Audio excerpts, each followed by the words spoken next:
Welcome to Learn to Build and Build to Learn AWS IoT series.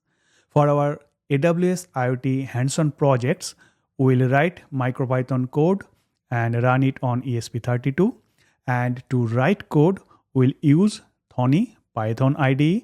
I personally love this IDE because of its simplistic, minimalistic, and distraction-free UI. It supports various interpreter right out of the box. You can connect using USB, web REPL, Flash firmware, upload code, run, debug, test code, everything using this IDE. It's absolutely fantastic for beginners. Let's start the installation process.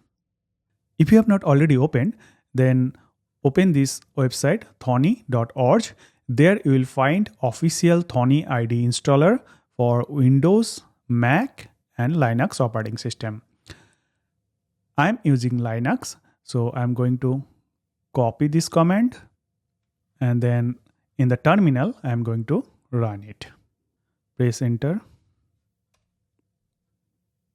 And it will download and install all the required dependency. Installation is successful. Now let's try to open the Thonny IDE.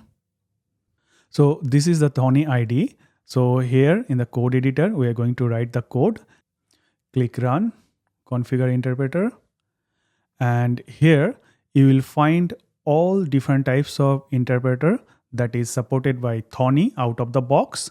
In our case, we'll use ESP32 with Micropython firmware. So we'll select this. In the next video, we'll flash Micropython on ESP32 using Thonny IDE. And then we'll write a small test code to check everything is working fine. Thanks for watching. See you in the next one.